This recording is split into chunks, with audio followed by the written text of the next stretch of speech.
ಮಾತರ್ಮೇ ಮಾತರಿಶ್ವನ್ನ ಪಿತರತುಲಗುರೋ ಭ್ರಾತರಿಷ್ಟಾಪ್ತಬಂಧೋ ಸ್ವಾಮಿನ್ನ ಸರ್ವಾಂತರಾತ್ಮನ್ನ ಜರಜರಯಿತರ್ಜನ್ಮ ಮೃತ್ಯಾಮಯಾನಾಂ ಗೋವಿಂದೇ ದೇಹಿ ಭಕ್ತಿಂ ಭವತಿ ಚ ಭಗವನ್ ಊರ್ಜಿತಾಂ ನಿರ್ನಿಮಿತ್ತಾಂ ನಿರ್ವ್ಯಾಜಾಂ ನಿಶ್ಚಲಾಂ ತದ್ಗುಣಗಣ ಬೃಹತೀಂ ಚಾಶ್ವತೀಮಾಚುದೇವ ನಾರಾಯಣಂ ನಮಸ್ಕೃತ್ಯ ನರಂ ಚೈವ ನರೋತ್ತಮಂ ದೇವೀಂ ಸರಸ್ವತೀಂ ವ್ಯಾಸಂ ತತೋ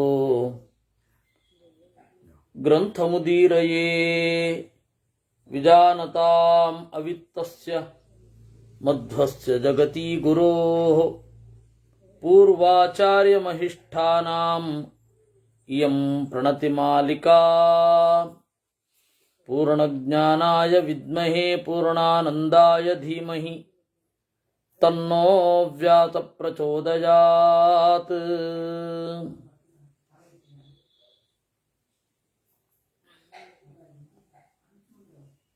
ಸೂಕ್ತಿರತ್ನಾಕರೇ ರಮ್ಯೇ ಮೂಲ ರಾಮಾಯಣಾರ್ಣವೇ ವಿಹರಂತೋ ಮಹೀಯಾಂಸಃ ಪ್ರೀಯಂತಾಂ ಗುರವೋ ಮಮ. ವಾಲ್ಮೀಕಿರ್ಗೌಃ ಪುನೀಯಾನ್ನಃ ಮಹೀಧರ ಪದಾಶ್ರಯಾ ಯತ್ಕಾವ್ಯಮುಪಜೀವಂತಿ ಕವಯಸ್ತರಣಕಾ ಇವ. ನಾವು ವಾಲ್ಮೀಕಿ ರಾಮಾಯಣದ ಕಡೆಯ ಹಂತದಲ್ಲಿ ಇದ್ದೇವೆ. ವಾಲ್ಮೀಕಿಗಳು ಯಜ್ಞದಲ್ಲಿ ನೀವು ಹಾಡಬೇಕು ಅಂತ ಕಳಿಸಿದ್ರು ಕುಶಲವರನ್ನ. ಕುಶಲವರು ಯಜ್ಞಕ್ಕೆ ಬಂದು ಹಾಡ್ಲಿಕ್ಕೆ ಶುರು ಮಾಡಿದ್ರು. ಆಗ ರಾಮ ಎಲ್ಲರನ್ನ ಕರೆಯಿಸಿದ. ಯಾಕೆಂದ್ರೆ ಎಲ್ಲ ಆಂಗಲ್ನಿಂದ ಪರೀಕ್ಷೆ ಆಗಬೇಕು. ರಾಗದ ಜಾತಿ ಹೇಗಿದೆ, ಹಾಡಿನ ರೀತಿ ಹೇಗಿದೆ, ತಾಳ ಎಲ್ಲಿದೆ, ವಾದ್ಯಗಳ ಸ್ಥಿತಿ ಎಲ್ಲಿಗೆ ಹೊಂದಿಕೊಳ್ಳುತ್ತೆ, ಪುರಾಣವನ್ನ ಬಲ್ಲವರು, ಶಬ್ದಶಾಸ್ತ್ರವನ್ನ ಬಲ್ಲವರು, ಸ್ವರಗಳ ಲಕ್ಷಣವನ್ನ ತಿಳಿದವರು, ಸಂಗೀತದ ಲಕ್ಷಣ ತಿಳಿದವರು, ವೇದವನ್ನು ಬಲ್ಲವರು, ಪದ ಅಕ್ಷರ ಸಮಾಸಗಳನ್ನು ತಿಳಿದವರು, ರಾಗದ ತಾಳದ ಕಾಲವನ್ನು ತಿಳಿದವರು, ಛಂದಸ್ಸನ್ನ ಬಲ್ಲವರು, ಯುಕ್ತಿಯುಕ್ತವಾದ ಮಾತುಗಳನ್ನು ಆಡುವವರು, ತರ್ಕಶಾಸ್ತ್ರದಲ್ಲಿ ಪರಿಣತರು, ಕ್ರಿಯಾಕಲ್ಪಗಳನ್ನು ಬಲ್ಲವರು, ವಾದ ಮಾಡಬಲ್ಲವರು, ವೇದವನ್ನು ಬಲ್ಲವರು, ಚಿತ್ರವನ್ನ ಬಲ್ಲವರು, ಲೋಕದ ನಡೆ ನುಡಿಗಳನ್ನು ಬಲ್ಲವರು, ಗೀತ ನೃತ್ಯಗಳನ್ನು ತಿಳಿದವರು, ನೀತಿಯನ್ನ ತಿಳಿದವರು, ವೇದದ ಸಂಗತಿಯನ್ನು ತಿಳಿದವರು ಎಲ್ಲರನ್ನ ಕರೆಸಿ ದೇವರು ಕೂಡಿಸಿದ. ಯಾಕೆಂದ್ರೆ ಈ ಹಾಡು ಇದೆಯಲ್ಲ ಅಂದ್ರೆ ರಾಮಾಯಣ, ಇದನ್ನ ಎಲ್ಲಾ ಆಂಗಲ್ ಇಂದ ನೋಡ್ಬೇಕಲ್ಲ, ಎಲ್ಲಾ ಆಂಗಲ್ ಇಂದ ಸರ್ಟಿಫೈ ಮಾಡಬೇಕು. ಅದಕ್ಕಾಗಿ ಎಲ್ಲರೂ ಬಂದು ಕೂತರಂತೆ. ಕೇಳ್ತಾ ಕೇಳ್ತಾ ತೃಪ್ತಿಯೇ ಆಗಲಿಲ್ಲ ಋಷಿಗಳಿಗೆಲ್ಲ. ಆ ಇಬ್ಬರು ಹುಡುಗರನ್ನ ಪಿಬಂತೈವ ಚಕ್ಷುರ್ಭಿ ಪಶ್ಯಂತಿ ಸ್ಮ ಮುಹುರ್ಮುಹು, ಕಣ್ಣುಗಳಿಂದ ಕುಡಿಯುತ್ತಲೋ ಎಂಬಂತೆ ನೋಡ್ತಾ ಇದ್ರು ಅನ್ನುವಲ್ಲಿಗೆ ನಿನ್ನೆಯ ಪಾಠದ ಅನುವಾದ. ಇತಿ ಪೂರ್ವ ಕಥಾನುವಾದ.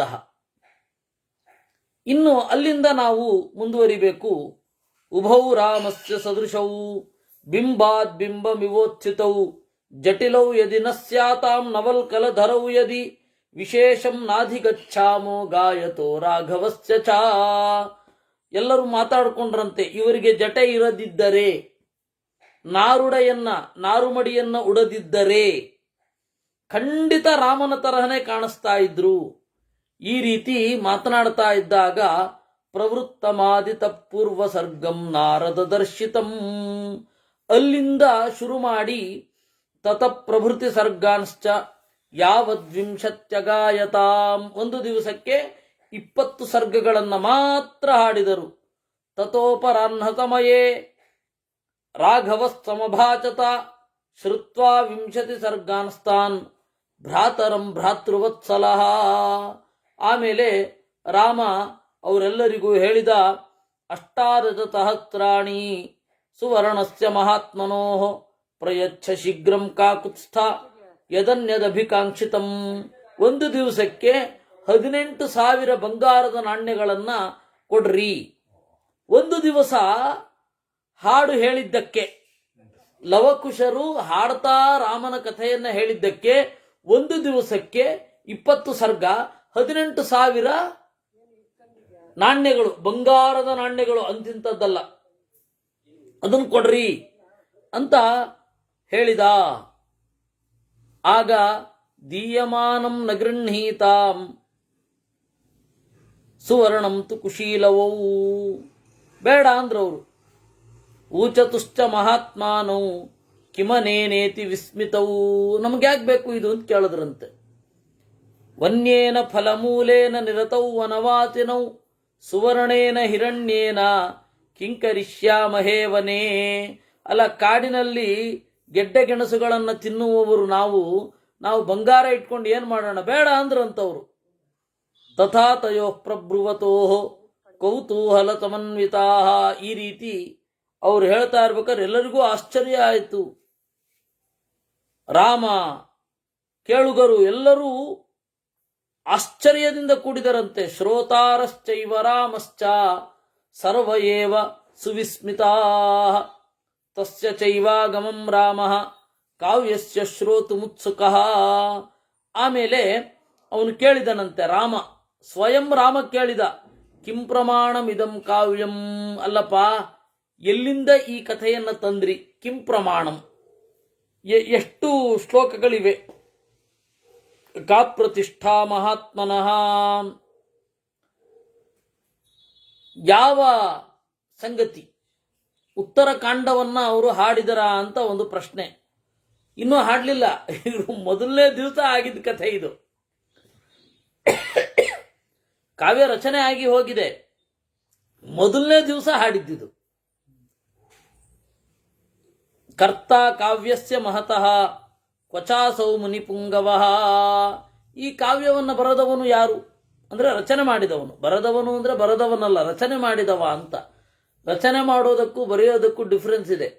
ರಚನೆ ಮಾಡಿದವ ಅಂದ್ರೆ ಬುದ್ಧಿಪೂರ್ವಕವಾಗಿ ಕಂಪೋಸ್ ಮಾಡಿದವ ರಚನಾಕಾರ. ಅದು ಯಾರು ಬೇಕಾದ್ರೆ ಬರಿಬೋದು ಅಲ್ವೇ? ಅದಕ್ಕೆ ಪ್ರಾಚೀನ ಭಾರತದಲ್ಲಿ ಈ ಕಾವ್ಯವನ್ನು ರಚಿಸಿದವರು ಯಾರು ಅಂತ. ವಾಲ್ಮೀಕಿರ್ ಭಗವಾನ್ ಕರ್ತ ಸಂಪ್ರಾಪ್ತೋ ಯಜ್ಞ ಸಂವಿಧಂ. ಅದಕ್ಕೆ ಅವರು ಹೇಳಿದರಂತೆ, ಭಗವಾನ್ ವಾಲ್ಮೀಕಿಗಳು ಬರೆದಿದ್ದಾರೆ, ಅವರು ಪೂರ್ಣವಾಗಿ ಬರೆದಿದ್ದಾರೆ. ಎಷ್ಟು ಪ್ರಮಾಣ ಅಂದ್ರೆ ಅಳತೆ. ಎಷ್ಟು ಶ್ಲೋಕ ಅಂತ ಕೇಳಿದರೆ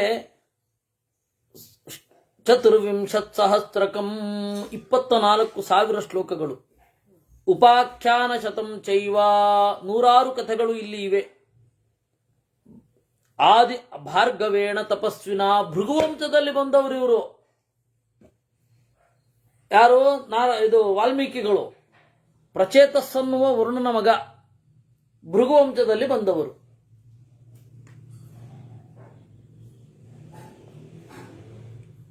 ಆದಿ ಪ್ರಭೃತಿ ವೈರಾಜನ್ ಪಂಚಸರ್ಗಶತಾನಿ ಚ, 500 ಸರ್ಗಗಳಿವೆ ಒಟ್ಟು.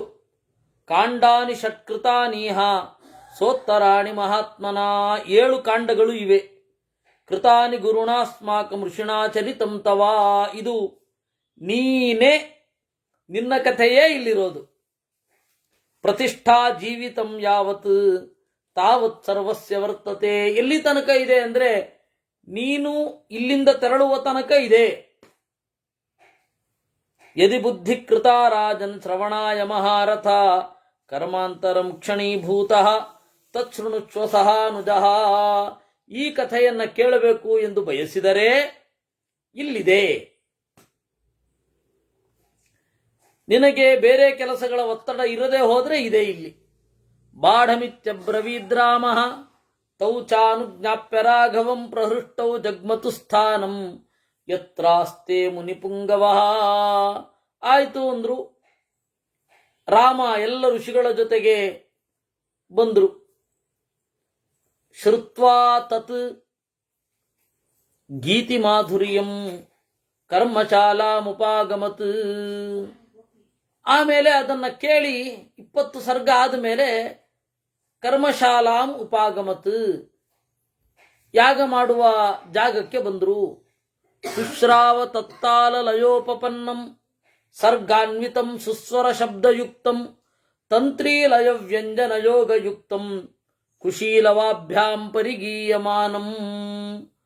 ಆ ಹಾಡನ್ನು ಕೇಳಿದರಂತೆ ತಾಳ ಹಾಗೂ ಲಯದಿಂದ ಕೂಡಿತ್ತು. ಸರ್ಗಾನ್ವಿತಂ, ಸರ್ಗ ಅಂದ್ರೆ ಸೃಷ್ಟಿ, ಕಾವ್ಯವನ್ನ ಸರ್ಗ ಅಂತ ಕರೆಯೋದು. ಸರ್ಗ ಅಂದ್ರೇನು? ಸೃಷ್ಟಿ. 1ನೇ ಸರ್ಗ ಅಂದ್ರೇನು? ಸೃಷ್ಟಿ ಅಂತ ಅರ್ಥ. ಏನು ಸೃಷ್ಟಿ? ನಡೆದ ಘಟನೆಯನ್ನ, ಅದರ ಚಂದವನ್ನ ಕಾಣೋದು, ಆ ಚಲುವಿಕೆಯನ್ನ ಕಾಣೋದನ್ನ ಸೃಷ್ಟಿ ಅಂತ ಕರೆಯೋದು ಸರ್ಗ. 1ನೇ ಸರ್ಗ, 2ನೇ ಸರ್ಗ, ಘಟನೆ ನಡೆದೋಗಿರುತ್ತೆ. ಆ ನಡೆದ ಘಟನೆಯನ್ನ ನಾವು ಕಾಣುವಾಗ ಏನೊಂದು ಹೊಸ ಅಂಶ ನಮ್ಮ ತಲೆಯಲ್ಲಿ ಹೊಳೆಯುತ್ತಲ್ಲ, ಅದನ್ನು ದಾಖಲಿಸಿದ್ರೆ ಅಂಶ. ಅಧ್ಯಾಯ ಅಂತಂದ್ರೆ ಇದ್ದದ್ದು. ಹೀಗಾಗಿ ಮಹಾಭಾರತದಲ್ಲಿ ಅಧ್ಯಾಯ ಇರೋದು, ವಾಲ್ಮೀಕಿ ರಾಮಾಯಣದಲ್ಲಿ ಸರ್ಗ ಇರೋದು. ಯಾಕೆಂದ್ರೆ ವಾಲ್ಮೀಕಿಗಳು ಕಂಡದ್ದು, ಅವರು ಕಾಣುವಾಗ ಏನಿರುತ್ತೆ ಅದನ್ನು ಕಂಡಿರ್ತಾರೆ, ಜನರಿಗೇನು ಕಾಣುತ್ತೆ ಅದನ್ನು ಕಂಡಿರ್ತಾರೆ. ಅದನ್ನು ದರ್ಶನ ಅಂತ ಕರೆಯೋದಲ್ವೇ? ದರ್ಶನ ದರ್ಶನ ದರ್ಶನ, ಅದರ ಆಚೆಗಿನ ವಾಸ್ತವವನ್ನು ಕಾಣಬೇಕು, ಅದು ನಮ್ಮ ಕೈಯಲ್ಲೇ ಉಂಟು. ಅದರಿಂದಾಗಿ ತಂತ್ರೀಲಯ ವ್ಯಂಜನ ಯೋಗಯುಕ್ತಂ ಸುಸ್ವರ ಶಬ್ದಯುಕ್ತಂ, ಒಳ್ಳೆ ಸ್ವರಭರಿತವಾದ ಶಬ್ದದಿಂದ ಕೂಡಿದೆ. ತಂತ್ರೀಲಯ ವ್ಯಂಜನ ಯೋಗಯುಕ್ತಂ, ವೀಣೆಯಲ್ಲಿ ಜೋಡಿಸಿ ಇದನ್ನು ಹಾಡಬಹುದು. ವ್ಯಂಜನ ಯೋಗಯುಕ್ತಂ, ಇದರ ಕಥೆಯನ್ನ ಕೇಳ್ತಾ ಇದ್ದಾಗ ನಿಮಗೆ 10 ಹೊಸದು ಹೊಳಿಬೇಕು. ಅದು ಕಥೆ ಅಂದ್ರೆ ಯಾವುದನ್ನ ಕೇಳಿದರೆ 10 ಹೊಸದು ಹೊಳೆಯುತ್ತೋ ಅದನ್ನ ಕಥೆ, ಅದಕ್ಕೆ ಲಾಂಜಿವಿಟಿ ಇರುತ್ತೆ. ದೀರ್ಘಕಾಲ ಒಂದು ವಸ್ತು ಇರೋದು ಹೇಗೆ ಅಂದ್ರೆ, ಒಂದನ್ನು ಕೇಳಿದ್ರೆ 10 ಹೊಳೆಯುವಂತೆ ಆಗಬೇಕು. ಆ ಸೃಷ್ಟಿ ಅದು ಮೇಲ್ಗಡೆಯಿಂದ ಅನುಗ್ರಹೀತವಾಗಬೇಕು, ಸುಮ್ಮನೆ ಹಾಗೆ ಬರಲ್ಲ ಅನ್ನುವಲ್ಲಿಗೆ, ಈ ರೀತಿ ಕೇಳಿದ ಅನ್ನುವಲ್ಲಿಗೆ 94ನೆಯ ಸರ್ಗ ಮುಗಿದಿದೆ. ರಾಮೋ ಬಹುನ್ಯಹಾನ್ಯೇವ ತದ್ಗೀತಂ ಪರಮಂ ಶುಭಂ. ನೋಡಿ, ಪೂರ್ತಿಯಾಗಿ ಕೇಳಿದ್ರು. ತಸ್ಯಾ ಪರಿಚದೋ ಮಧ್ಯೆ ರಾಮೋ ವಚನಮಬ್ರವೀತ್. ಓ, ಇಲ್ಲಿ ಗೊತ್ತಾಯ್ತು ಅವನಿಗೆ ಸೀತೆಯ ಮಕ್ಕಳು ಹಾಡ್ತಾ ಇದ್ದಾರೆ ಅಂತ. ದೂತಾನ್ ಶುದ್ಧ ಸಮಾಚಾರಾನ್ ಆಹೂಯಾತ್ಮ ಮನೀಚಯ ಮಧ್ವಚೋ ಬ್ರೂಚ ಗಚ್ಚದ್ವಂ ಇತೋ ಭಗವತೋಂತಿಕೆ. ಈ ರೀತಿ ಹೇಳಿದಾಗ ರಾಮ ಏನು ಮಾಡಿದ? ದೂತರನ್ನ ಕರೆದು ಕರ್ಕೊಂಡ್ ಬಾ ಅಂದ. ಯದಿ ಶುದ್ಧ ಸಮಾಚಾರ ಯದಿ ವಾವೀತ ಕಲ್ಮಚ ಕರೋತ್ವ್ಯಾತ್ಮನ ಶುದ್ಧಿಂ ಅನುಮಾನ್ಯ ಮಹಾಮುನಿಂ. ಒಂದೊಮ್ಮೆ ಸೀತೆ ಶುದ್ಧ ಸಮಾಚಾರಳೇ ಆಗಿದ್ದರೆ, ಕಲ್ಮಶವನ್ನೆಲ್ಲ ತೊಡೆದುಕೊಂಡಿದ್ದರೆ, ಇಲ್ಲಿಗೆ ಬಂದು ತನ್ನ ಶುದ್ಧಿಯನ್ನ ಹೇಳಲಿ ಅಂತ ಹೇಳು. ಛಂದಂ ಮುನೇಶ್ಚ ವಿಜ್ಞಾಯ ಸೀತಾಯಾಶ್ಚ ಮನೋಗತಂ ಪ್ರತ್ಯಯಂ ಧಾತು ಕಾಮಾಯಾಹ ತತಶಂಸತಮೇ ಲಘು. ಮುನಿಗಳ ಇಚ್ಛೆ ಏನು ಅನ್ನೋದನ್ನ ಕೇಳಿ, ಸೀತೆಯ ಅಭಿಪ್ರಾಯ ಏನು ಅನ್ನೋದನ್ನ ಕೇಳಿ, ಸ್ವಪ್ರಭಾತೇತು ಶಪಥಂ ಮೈಥಿಲಿ ಜನಕಾತ್ಮಜ ಕರೋತು ಪರಿಷನ್ಮಧ್ಯೆ ಶೋಧನಾರ್ಥಂ ಮಮೈವ ಚ. ನಾಳೆ ಬೆಳಗ್ಗೆ ಬಂದು ಶಪಥ ಮಾಡಲಿ. ಯಾಕೆಂದ್ರೆ ಶೋಧನಾರ್ಥಂ ಮಮೈವ ಚ, ನಾನು ಶುದ್ಧ ಇದ್ದೇನೆ ಅಂತ ಜನರಿಗೆ ಗೊತ್ತಾಗಬೇಕು. ಸೀತೆಯ ಶುದ್ಧಿ ಯಾಕೆ ಬೇಕು ಅಂದ್ರೆ ನಾನು ಶುದ್ಧ ಇದ್ದೇನೆ ಅಂತ ಗೊತ್ತಾಗಬೇಕು. ಆದ್ದರಿಂದ ದೂತಾ ಸಂಪ್ರಯುರ್ಬಾಢಂ ಯತ್ರ ವೈ ಮುನಿಪುಂಗವಃ ತೇ ಪ್ರಣಮ್ಯ ಮಹಾತ್ಮಾನಂ ಜ್ವಲಂತಮಮಿತ ಪ್ರಭಂ. ಸೀದಾ ದೂತರು ಹೋಗಿ ವಾಲ್ಮೀಕಿಗಳಿಗೆ ನಮಸ್ಕಾರ ಮಾಡಿ, ಊಚುಸ್ತೆ ರಾಮವಾಕ್ಯಾನಿ ಮೃದೂನಿ ಮಧುರಾಣಿ ಚ. ರಾಮನ ಮೃದುವಾದ ಮಧುರವಾದ ಮಾತುಗಳನ್ನು ಆಡಿದರು. ಅವರ ಮಾತನ್ನ ಕೇಳಿ ರಾಮನ ಅಭಿಪ್ರಾಯವನ್ನ ತಿಳಿದು ವಾಲ್ಮೀಕಿಗಳು ಹೇಳಿದರಂತೆ, ಏವಂ ಭವತು ಭದ್ರಂ ವೋ ಯಥಾ ವದತಿ ರಾಘವ ತಥಾ ಕರಿಷ್ಯತೆ ಸೀತಾ ದೈವತಂ ಹಿ ಪತಿಸ್ತ್ರೀಯಾ. ಹಾಗೆ ಆಗಲಿ, ರಾಮ ಹೇಳಿದಂತೆಯೇ ನಾವು ಬರ್ತೇವೆ, ಸೀತೆಯೂ ಅಲ್ಲಿ ಬರ್ತಾಳೆ. ಯಾಕೆಂದ್ರೆ ದೈವತಂ ಹಿ ಪತಿಸ್ತ್ರೀಯಾ, ಗಂಡ ಅಂದ್ರೆ ಹೆಣ್ಣಿನ ದೇವತೆ ಅಲ್ವೇ. ತಥೋಕ್ತ ಮುನಿನಾ ತರವೇ ರಾಜದೂತಾಮಹೌಜತಂ ಪ್ರತ್ಯೇತ್ಯ ರಾಘವಂ ತರವಂ ಮುನಿವಾಕ್ಯಂಬ ಭಾಚಿರೇ. ಅವರು ಹೋಗಿ ರಾಮನಿಗೆ ಸುದ್ದಿ ಮುಟ್ಟಿಸಿದರು. ಅಲ್ಲಿ ಎಲ್ಲ ಋಷಿಗಳು, ರಾಜರು ಎಲ್ಲರೂ ಇದ್ರು. ಪಶ್ಯಂತು ಸೀತಾ ಶಪಥಂ ಯಶ್ಚೈವಾನ್ಯೋಪಿ ಕಾಂಕ್ಷತೆ. ರಾಮ ಹೇಳಿದನಂತೆ, ಸೀತೆ ಮತ್ತೆ ಬಂದು ಶಪಥ ಮಾಡ್ತಾ ಇದ್ದಾಳೆ, ಎಲ್ಲರೂ ಹಾಜರಿರಬೇಕು ಅಂದ. ಆ ರಾಮನ ಮಾತನ್ನ ಕೇಳಿ ಸರ್ವೇ ಚಾಮೃಚಿ ಮುಖ್ಯಾನಾಂ ಸಾಧುವಾದೋ ಮಹಾನಭೂತ್. ಓ ಸಾಧು ಸಾಧು ಅಂದ್ರಂತೆ ಎಲ್ಲರೂ ಕೂಡ. ರಾಜಾನಶ್ಚ ಮಹಾತ್ಮಾನಂ ಪ್ರಶಂಸಂತಿ ಸ್ಮ ರಾಘವಂ. ಎಲ್ಲರೂ ಪ್ರಶಂಸೆ ಮಾಡಿದರಂತೆ. ಉಪಪನ್ನಂ ನರಶ್ರೇಷ್ಠತ್ವಯ್ಯೇವ ಭುವಿ ನಾನ್ಯತಃ. ಅದು ನಿನಗೇ ಯೋಗ್ಯವಾದದ್ದು, ಬೇರೆ ಯಾರಿಗೂ ಅಲ್ಲ. ಯಾಕೆಂದ್ರೆ ಈ ತರಹ ತನ್ನನ್ನು ಪರೀಕ್ಷೆಗೆ ಒಡ್ಡಿಕೊಳ್ಳೋದು ಅಂತ ಒಂದು ಉಂಟಲ್ಲ. ಈ ರೀತಿಯಾಗಿ ನಿಶ್ಚಯ ಮಾಡಿ ನಾಳೆ ನೋಡುವ ಅಂತ ಹೇಳಿ ಸಭೆಯನ್ನು ವಿಸರ್ಜನೆ ಮಾಡಿದ. ಇತಿ ಸಂಪ್ರವಿಚಾರ್ಯ ರಾಜ ಸಿಂಹ ಶ್ವಭೂತೆ ಚ ಪಥಸ್ಯ ನಿಶ್ಚಯಂ ವಿಸಸರ್ಜ ಮುನಿ ನೃಪಾಂಶ್ಚ ಸರ್ವಾನ್ ಮಹಾತ್ಮ ಮಹತೋ ಮಹಾನುಭಾವ.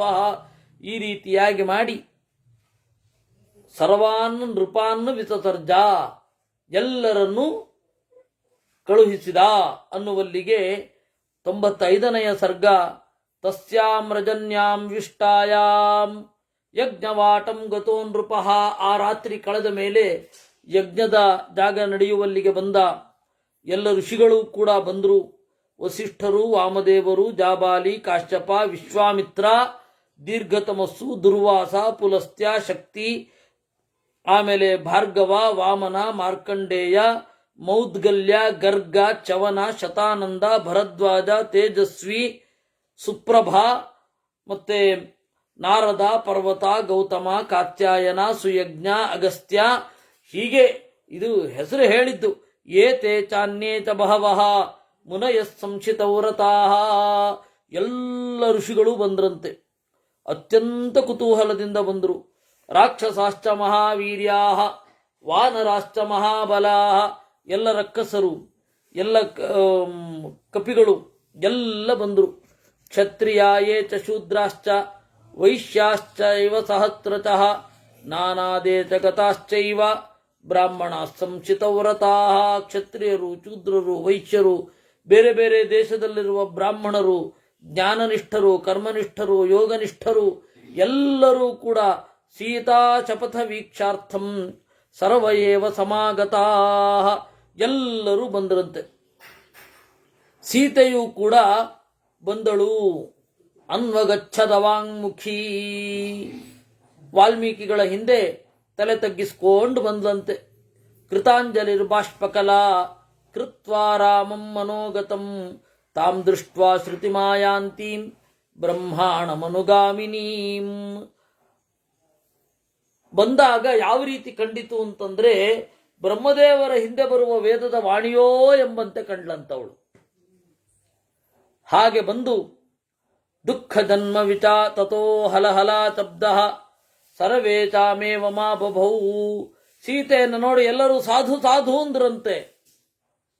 ಕೆಲವರು ಸಾಧು ರಾಮೇತಿ ಕೇಚಿತ್ತು, ರಾಮ ಸಾಧು ಅಂತ ಕೆಲವರು, ಸೀತೆ ಸಾಧು ಅಂತ ಹೇಳಿ ಕೆಲವರು ಇಬ್ಬರನ್ನೂ ಹೊಗಳುವವರು. ಬೇಕಾದಷ್ಟು ಜನ ಅಲ್ಲಿ ಪ್ರೇಕ್ಷಕರಾಗಿ ಬಂದರಂತೆ. ನೋಡಿ, ಇದನ್ನ ಯಾರು ಹೇಳೋದೇ ಇಲ್ಲ, ಓದೋದೇ ಇಲ್ಲ. ಏನು ನಡೀತಲ್ಲಿ? ಸೀತಾತಹಾಯೋ ವಾಲ್ಮೀಕಿ ರಿತಿಹೋ ವಾಚ ರಾಘವಂ.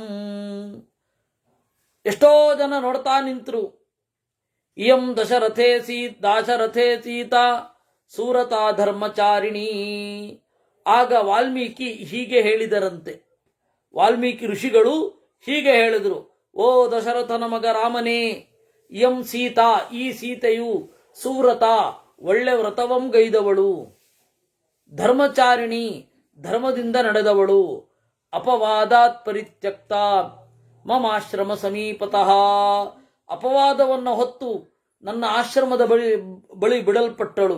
ಲೋಕಾಪವಾದ ಭೀತಸ್ಯ ತವ ರಾಮ ಮಹಾವ್ರತ, ಯಾಕೆಂದ್ರೆ ನೀನು ಲೋಕಾಪವಾದದಿಂದ ಭೀತನಾಗಿದ್ದೆ, ಆದ್ದರಿಂದ ನೀನೇ ಬಿಟ್ಟದ್ದು. ಪ್ರತ್ಯಯಂ ದಾಸ್ಯತೆ ಸೀತಾ ತಾಮನುಜ್ಞಾತುಮರ್ಹಸಿ, ಈಗ ನಾನು ಒಂದು ಚೂರು ಕೆಟ್ಟಿಲ್ಲ ಅನ್ನುವ ವಿಚಾರದಲ್ಲಿ ಅವಳು ವಿಶ್ವಾಸವನ್ನು ನೀಡುತ್ತಾಳೆ. ಇವರಿಬ್ಬರೂ ಜಾನಕಿ ಪುತ್ರರು, ಅವಳಿ ಮಕ್ಕಳು, ನಿನ್ನ ಮಕ್ಕಳೇ. ಸುತವು ತವೈವ ದುರ್ಧರ್ಷವು, ಇದು ಸತ್ಯ. ಪ್ರಚೇತ ಸೋಹಂ ದಶಮಃ ಪುತ್ರೋ ರಾಘವನಂದನ, ನಾನು ಪ್ರಚೇತಸನ ಮಗ, 10ನೆಯ ಮಗ. ನಾನು ಹೇಳ್ತಾ ಇದ್ದೇನೆ, ನಾನು ಸುಳ್ಳು ಹೇಳುವ ಜಾತಿ ಅಲ್ಲ. ಜೀವನದಲ್ಲಿ ಏನೂ ಕೆಟ್ಟ ಕೆಲಸ ಮಾಡಿಲ್ಲ ಅಂತಾರವರು. ನಸ್ಮರಾಮಿ ಅನೃತಂ ವಾಕ್ಯಂ ಇಮೌತು ತವ ಪುತ್ರಕೌ, ಯಾವತ್ತೂ ನಾನು ಸುಳ್ಳು ಹೇಳಿಲ್ಲ, ಯಾವತ್ತೂ ಕೆಟ್ಟ ಕೆಲಸ ಮಾಡಿಲ್ಲ. ಗೊತ್ತಾಯ್ತಾ? ಬೇಡನ್ ಕತೆ ಬೇಡ ನಮ್ಗೆ. ನಸ್ಮರಾಮಿ ಅನೃತಂ ವಾಕ್ಯಂ ಇಮೌತು ತವ ಪುತ್ರಕೌ, ಬಹುವರತ ಸಹಸ್ರಾಣಿ ತಪಶ್ಚರ್ಯಾ ಮಯಾ ಕೃತಾಂ, ಸಾವಿರಾರು ವರ್ಷಗಳ ಕಾಲ ತಪಸ್ಸು ಮಾಡಿದ್ದೇನೆ, ಆ ತಪಸ್ಸಿನ ಒಂದು ಫಲವನ್ನು ನಾನಿನ್ನೂ ಅನುಭವಿಸಿಲ್ಲ. ಸಾವಿರಾರು ವರ್ಷ ಮಾಡಿದ ತಪಸ್ಸಿನ ಒಂದು ಫಲವನ್ನು, ತಸ್ಯಾಹಂ ಫಲಮಶ್ನಾಮಿ ಅಪಾಪ ಮೈಥಿಲೀಯದಿ, ನಾನೇನಾದರೂ ಸೀತೆಯನ್ನ ತಪ್ಪಾಗಿ ಗ್ರಹಿಸಿದ್ದರೆ ನನ್ನ ಅಷ್ಟೂ ಪುಣ್ಯ ಹಾಳಾಗಿ ಹೋಗಲಿ. ನನ್ನ ತಪಫಲದ ಮೇಲೆ ಆಣೆ ಇಟ್ಟು ಹೇಳ್ತಾ ಇದ್ದೇನೆ, ಸೀತೆ ಶುದ್ಧಳು. ಅಹಂ ಪಂಚಸು ಭೂತೇಚು ಮನಃಷಷ್ಟೇಚು ರಾಘವ ವಿಚಿಂತ್ಯ ಸೀತಾ ಶುದ್ಧೇತಿ ಜಗ್ರಾಹವನ ನಿರ್ಜರೇ, ನಾನು ಪಂಚಭೂತಗಳ ಸಾಕ್ಷಿಯಾಗಿ, ನನ್ನ ಮನಸ್ಸಾಕ್ಷಿಯಾಗಿ ಯೋಚನೆ ಮಾಡಿ ಸೀತೆಯನ್ನು ಶುದ್ಧಳು ಅಂತ ಹೇಳಿದ್ದೇನೆ. ಇಯಂ ಶುದ್ಧ ತಮಾಚಾರ ಅಪಾಪ ಪತಿದೇವತಾ ಲೋಕಾಪವಾದ ಭೀತಸ್ಯ ಪ್ರತ್ಯಯಂ ತವ ದಾಸ್ಯತಿ, ಇವಳು ಶುದ್ಧ ಸಮಾಚಾರಳು, ಅದರಿಂದಾಗಿ ತಸ್ಮಾದಿಯಂ ನರವರಾತ್ಮಜ ಶುದ್ಧ ಭಾವ ದಿವ್ಯೇನ ದೃಷ್ಟಿ ವಿಚಯೇಣ ಮಯಾ ಪ್ರವಿಷ್ಟ ಲೋಕಾಪವಾದ ಕಲುಷೀಕೃತ ಚೇತಸಾಯ ತ್ಯಕ್ತಾ ತ್ವಯಾ ಪ್ರಿಯತಮಾ ವಿದಿತಾಪಿ ಶುದ್ಧ. ನಿನಗೇನು ಗೊತ್ತಿಲ್ಲ ಅಂತಿಲ್ಲ, ನಿನಗೂ ಗೊತ್ತಿದೆ, ಆದರೂ ಬಿಟ್ಟೆ. ದಿವ್ಯೇನ ದೃಷ್ಟಿ ವಿಚಯೇಣ ಮಯಾ ಪ್ರವಿಷ್ಟ, ನಾನು ದಿವ್ಯ ದೃಷ್ಟಿಯಿಂದ ಇದನ್ನೆಲ್ಲವನ್ನು ನೋಡಿದ್ದೇನೆ, ಅದರಿಂದಾಗಿ ಹೇಳ್ತಾ ಇದ್ದೇನೆ ಅಂತನ್ನುವಲ್ಲಿಗೆ 96ನೆಯ ಸರ್ಗ ನೋಡಿ. 97 ವಾಲ್ಮೀಕಿ ನೈವ ಮುಕ್ತಸ್ತು ರಾಘವ ಪ್ರತ್ಯಭಾಚತ ಪ್ರಾಂಜಲಿರ್ಜಗತೋ ಮಧ್ಯೆ ದೃಷ್ಟ್ವಾ ತಾಂ ವರವರ್ಣಿನೀಂ, ಹೀಗೆ ಹೇಳಿದಾಗ ಕೈಗಳನ್ನು ಮುಗಿದು ಏವಮೇ ತನ್ಮಹಾಭಾಗ ಯಥಾ ವದತಿ ಧರ್ಮವಿತ್ ಪ್ರತ್ಯಯಸ್ತು ಮಮ ಬ್ರಹ್ಮನ್ ತವ ವಾಕ್ಯೈರ ಕಲ್ಮಚೈಹಿ. ಆಗ ರಾಮ ಹೇಳಿದನಂತೆ, ಇವಳು ಪರೀಕ್ಷೆಗೆ ಒಳಗಾಗೋದು ಬೇಡ ಅಂದ ಅವನು. ಇವಳು ಪರೀಕ್ಷೆಗೆ ಒಳಗಾಗೋದು ಬೇಡ, ನಿಮ್ಮ ಮಾತು ಸಾಕು, ಶುದ್ಧವಾದ ನಡೆ, ಶುದ್ಧವಾದ ನುಡಿ ಇರುವ ನಿಮ್ಮ ಮಾತು ಸಾಕು. ಅವಳು ಯಾಕೆ ಹೇಳಬೇಕು? ಶಪಥಶ್ಚ ಕೃತಸ್ತತ್ರ ತೇನ ವೇಶ್ಮ ಪ್ರವೇಶಿತ ಪ್ರತ್ಯಯಶ್ಚ ಪುರಾವೃತ್ತ, ಈ ಮೊದಲೇ ವಿಶ್ವಾಸದ ಪರೀಕ್ಷೆ ಆಗಿ ಹೋಗಿದೆ. ಅವಳು ಅಗ್ನಿಯನ್ನ ಹೊಕ್ಕು ಬಂದಿದ್ದಾಳೆ, ಆದರೂ ಜನ ಅನುಮಾನ ಪಟ್ರೆ ಏನ್ ಮಾಡೋಣ? ಇನ್ನೊಮ್ಮೆ ಮಾಡಿಸು ಅಂತಂದ್ರೆ, ನೋಡಿದ್ರ ಅವಳು ಫೈರ್ ಪ್ರೂಫ್ ಹಾಕೊಂಡು ಹೊಟ್ಟೋಗಿದ್ಲು ಅಂತಾರೆ ಜನ. ನೋಡಿ, ಜನರ ಬಾಯನ್ನ ಏನೂ ಮುಚ್ಚಿಸ್ಲಿಕ್ಕೆ ಆಗೋದಿಲ್ಲ, ಜನರ ಬಾಯಿ ಮುಚ್ಚಿಸ್ಲಿಕ್ಕೆ ಆಗೋದೇ ಇಲ್ಲ. ನಾನು ಒಂದು ಪತ್ರಿಕಾಗೋಷ್ಠಿಯಲ್ಲಿ ಒಂದು ಲೈವ್ ಬಂದಿತ್ತು, ನನ್ನ ಪತ್ರಿಕಾಗೋಷ್ಠಿ. ಅದು ಯಾವುದಕ್ಕೆ ಸಂಬಂಧಪಟ್ಟದ್ದು ಅಂದರೆ ದಕ್ಷಿಣ ಕನ್ನಡದ ಸುಬ್ರಹ್ಮಣ್ಯ ದೇವಸ್ಥಾನದ ಒಂದು ವಿಚಾರ. ಆಮೇಲೆ ಇಲ್ಲಿ ಒಂದು ಕಡೆ ಇತ್ತು, ಎಲ್ಲಿ ಮಿಥಿಕ್ ಸೊಸೈಟಿಯಲ್ಲಿ. ಅಲ್ಲಿ ನನ್ನ ಉಪನ್ಯಾಸಗಳು ಕೇಳೆ, ಓ ಪಂಡಿತರೇ, ನಿಮಗೆ ಯಾವ ಸೂಟ್ ಕೇಸ್ ಬಂದಿದೆ? ಸೂಟ್ ಕೇಸ್ ತಲುಪಿರಬೇಕು ಅಂತ ಕಾಣುತ್ತೆ. ಇದು ವಾಸ್ತವವಾಗಿ ಮಾತನಾಡುವುದರೂ ಇರೋದೆ. ಇವತ್ತೇ ಈ ರೀತಿ ಇದೆ ಅಂದಮೇಲೆ ದೈತ್ಯರವರು, ಇವಾಗಿರೋರೆಲ್ಲ ದೈತ್ಯರು ಅಂತ ಹೇಳ್ತಾ ಇಲ್ಲ, ಅಜ್ಞಾನಿಗಳಿರ್ತಾರೆ, ಅವರಲ್ಲೂ ದೈತ್ಯರಿದ್ದಾರೆ, ಇಲ್ಲ ಅನ್ನಲ್ಲ. ಅಂತಹ ಅಜ್ಞಾನಿಗಳು ಏನು ಮಾಡಿದ್ರು ಅವರು ಒಪ್ಕೊಳ್ಳೋಲ್ಲ. ಅದರಿಂದಾಗಿ ಅದಕ್ಕೆ ಇನ್ನೊಮ್ಮೆ ಬೇಡ ಅಂತ ದೇವರು ನೋಡಿ, ಇನ್ನೊಮ್ಮೆ ಬೇಡ, ಅದು ಪ್ರತ್ಯಯಶ್ಚ ಪುರಾವೃತ್ತ, ಹಿಂದೆಯೇ ಆಗಿದೆಯಲ್ಲಪ್ಪ. ಶಪಥಶ್ಚ ಕೃತಸ್ತತ್ರ ತೇನ ವೇಶ್ಮ ಪ್ರವೇಶಿತ. ಆದರೆ ಲೋಕಾಪವಾದೋ ಬಲವಾನ್ ಏನ ತ್ಯಕ್ತಾ ಹಿ ಮೈಥಿಲಿ. ಲೋಕಾಪವಾದ ಬಲ. ಅದರಿಂದಾಗಿ ಅಪಾಪ ಇತ್ಯಭಿಜಾನತ, ಇವಳು ಅಪಾಪ ಅಂತ ಗೊತ್ತಿದ್ರೂ ನಾನು ಬಿಟ್ಟೆ. ಜಾನಾಮಿ ಚೇಮೌ ಪುತ್ರೌ ಮೇ ಯಮಜಾತೌ ಕುಶೀಲವೌ. ಈ ಇಬ್ಬರು ನನ್ನ ಮಕ್ಕಳು ಅಂತ ನನಗೆ ಗೊತ್ತಾಗೋದಿಲ್ವಾ? ಜನರ ಮುಂದೆ ತೋರಿಸ್ಲಿಲ್ಲ ಅಷ್ಟೇ. ಮಕ್ಕಳು ಇವರಿಬ್ಬರು ನನ್ನವರೇ ಅಂತ ಒಬ್ಬ ತಂದೆ ಗೊತ್ತಾಗೋದಿಲ್ವಾ? ಅದು ಸೂಕ್ಷ್ಮವಾಗಿ ಇರುವವನಿಗೆ. ಶುದ್ಧಾಯಾಂ ಜಗತೋ ಮಧ್ಯೆ ಮೈಥಿಲ್ಯಾಂ ಪ್ರೀತಿರಸ್ತು ಮೇ ಅಭಿಪ್ರಾಯಂತು ವಿಜ್ಞಾಯ ರಾಮಶ್ಚ ಸುರಸತ್ತಮಾಹ. ಆಗ ಈ ರೀತಿ ರಾಮ ಹೇಳ್ತಾ ಇರುವಾಗ ಬ್ರಹ್ಮದೇವರೇ ಮೊದಲಾದವರೆಲ್ಲ ಅಲ್ಲಿ ಮೇಲ್ಗಡೆ ಬಂದ್ರಂತೆ, ಸೀತೆಯ ಶಪಥದ ಸಾಕ್ಷಿಭೂತರಾಗಿ. ಆದಿತ್ಯ ವಸವೋ ರುದ್ರಾಹ ವಿಶ್ವೇ ದೇವಾ ಮರುದ್ಗಣಾಹ. ಆದಿತ್ಯರು, ವಸುಗಳು, ರುದ್ರರು, ವಿಶ್ವೇ ದೇವತೆಗಳು, ಮಾರುತರು, ಸಾಧ್ಯರು ಎಲ್ಲರೂ ಬಂದರು. ಋಷಿಗಳು, ನಾಗರು, ಗಾರುಡರು, ಸಿದ್ಧರು ಎಲ್ಲರೂ ಬಂದರು. ಆದರೆ ಸೀತಾ ಶಪಥ ಸಂಭ್ರಾಂತಾ ಸರ್ವಯೇವ ತಮಾಗತಾ. ಸೀತೆಯಂತಹ ಪರಿಶುದ್ಧಾತ್ಮಳು ಈ ರೀತಿ ಶಪಥ ಮಾಡುವ ಪರಿಸ್ಥಿತಿ ಬಂತಲ್ಲ ಅಂತ ದುಃಖ ಆಯ್ತಂತವ್ರಿಗೆ. ಅತ್ಯಂತ ಶುದ್ಧಳಾಗಿರೋಳೊಬ್ಳು ಈ ಪರಿಸ್ಥಿತಿಗೆ ಬರಬೇಕಾಯ್ತಲ್ಲ. ದೃಷ್ಟ್ವಾ ದೇವಾನ್ ಋಷೀನ್ಶ್ಚೈವ ರಾಘವ ಪುನರಬ್ರವೀತ್. ಆಗ ದೇವತೆಗಳು, ಋಷಿಗಳು ಎಲ್ಲರೂ ಬಂದದ್ದನ್ನು ನೋಡಿದ. ಪ್ರತ್ಯಯೋ ಮೇತುರಶ್ರೇಷ್ಠ ಋಷಿವಾಕ್ಯೈರಕಲ್ಮಚೈಹಿ ಶುದ್ಧಾಯಾಂ ಜಗತೋ ಮಧ್ಯೆ ವೈದೇಶ್ಯಾಂ ಪ್ರೀತಿರಸ್ತು ಮೇ. ಋಷಿಗಳ ವಾಕ್ಯದಿಂದಲೇ ಸಿದ್ಧ ಆಗಿದೆ ಅಂತ ಅವನು ರಾಮ ಹೇಳಿದ. ಆಗ ತಂಗಾಳಿ ಬೀಸಿತು. ತಂಗಾಳಿ ಬೀಸೋದು ಅತ್ಯಂತ ಶುದ್ಧ ಅಂತನ್ನುವ ಮಾತನ್ನ ಸಮರ್ಥಿಸುವ ಸಲುವಾಗಿ. ತದದ್ಭುತಮಿವಾಚಿಂತ್ಯಂ ನಿರೈಕ್ಷಂತ ಸಮಾಹಿತಾ. ಎಲ್ಲರೂ ಬಂದ್ರಂತೆ. ಸರ್ವಾನ್ ತಮಾಗತಾನ್ ದೃಷ್ಟ್ವಾ ಸೀತಾ ಕಾಷಾಯವಾಸಿನಿ. ಒರಟಾದ ಬಟ್ಟೆಯುಟ್ಟಿರುವ ಸೀತಮ್ಮ ಎಲ್ಲರನ್ನ ನೋಡಿ ಕೈಗಳನ್ನು ಮುಗಿದು ಅಬ್ರವೀತ್ ಪ್ರಾಂಜಲಿರ್ವಾಕ್ಯಂ ಅಧೋ ದೃಷ್ಟಿ ಅವಾಂಗ್ಮುಖಿ. ಕೆಳಗಡೆ ನೋಡಿಕೊಂಡು ಹೇಳಿದಳಂತೆ, ಯಥಾಹಂ ರಾಘವಾದನ್ಯಂ ಮನಸಾಪಿ ನ ಚಿಂತೆಯೇ ತಥಾ ಮೇ ಮಾಧವೀ ದೇವಿ ವಿವರಂ ದಾತುಮರ್ಹತಿ. ನಾನು ರಾಮನನ್ನ ಬಿಟ್ಟು ಬೇರೆಯವರನ್ನ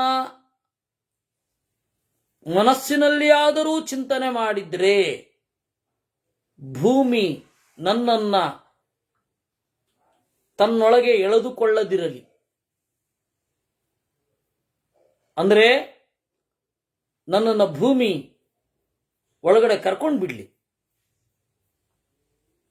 ನಾನು ಏನಾದರೂ ತಪ್ಪಿ ನಡೆದಿದ್ದರೆ ನನ್ನನ್ನು ಕರ್ಕೊಳ್ಳೋದು ಬೇಡ. ಅದು ಬೆಂಕಿಯಲ್ಲಿ ಸುಟ್ಟು ಬಂದೆ, ಇನ್ನು ಭೂಮಿಯಲ್ಲಿ ಹೊಕ್ಕು ನನ್ನ ಶುದ್ಧಿಯನ್ನು ಸಮರ್ಥನೆ ಮಾಡಬೇಕಷ್ಟೇ. ಮನಸಾ ಕರ್ಮಣ ವಾಚ ಯಥಾ ರಾಮಂ ತಮರ್ಚಯೇ ತಥಾ ಮೇ ಮಾಧವೀ ದೇವಿ ವಿವರಂ ದಾತುಮರ್ಹತಿ. ಕರ್ಮದಿಂದ, ಮನಸ್ಸಿನಿಂದ, ಮಾತಿನಿಂದ ರಾಮನನ್ನ ತ್ರಿಕರಣ ಪೂರ್ವಕವಾಗಿ ಪೂಜಿಸಿದ್ದೇನೆ.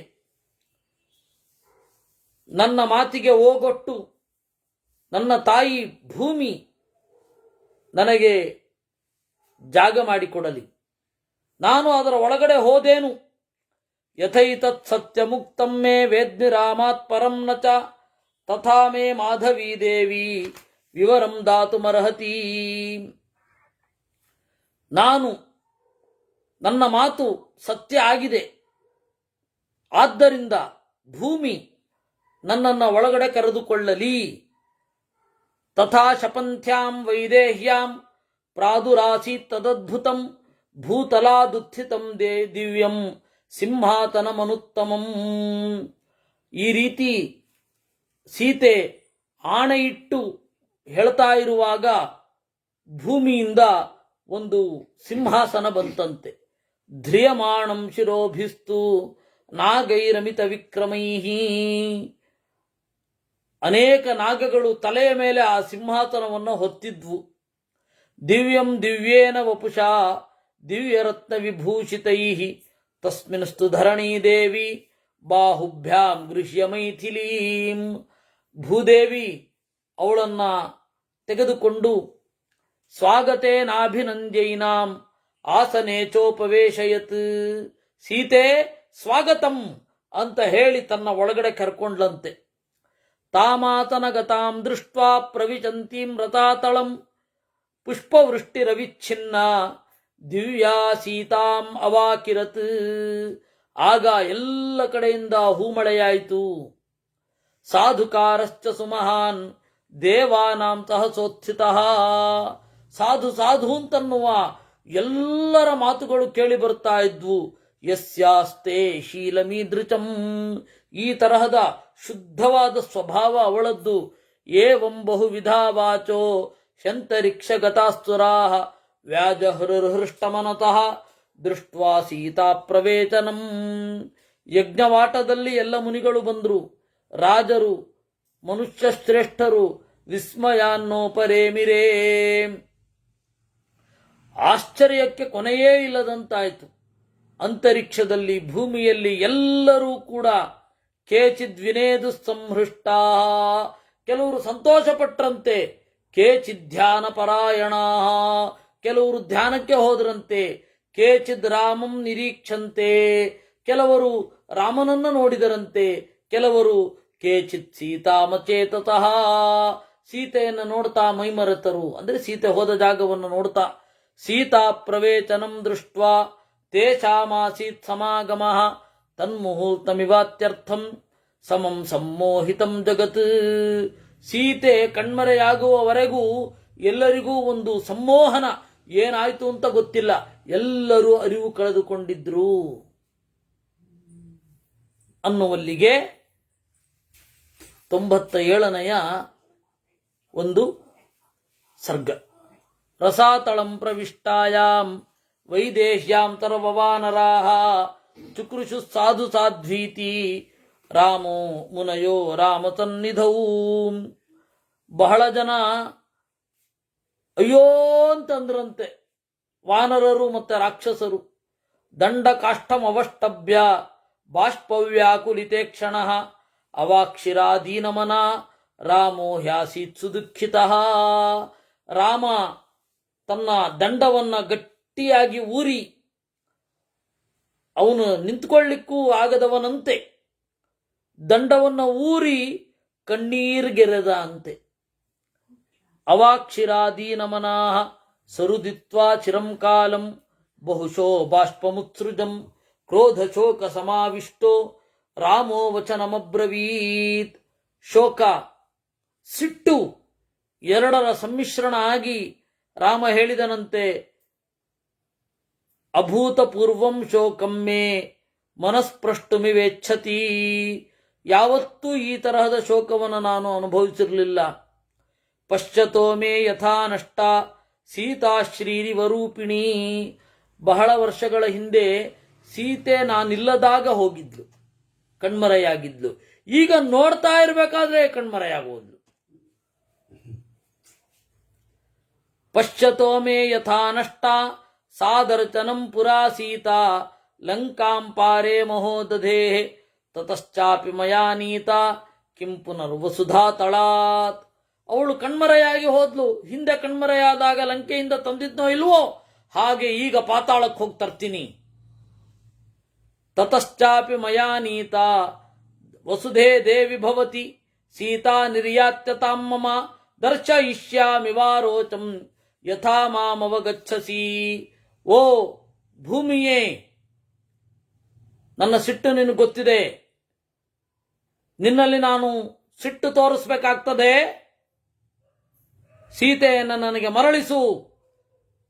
ಕಾಮಂ ಶ್ವಶ್ರೂರ್ ಮಮೈವತ್ವಂ ತ್ವತ್ಸಕಾಶಾತ್ತು ಮೈಥಿಲಿ ಕರ್ಷತಾ ಫಾಲಹಸ್ತೇನ ಜನಕೇನೋದ್ಧೃತಾ ಪುರಾ.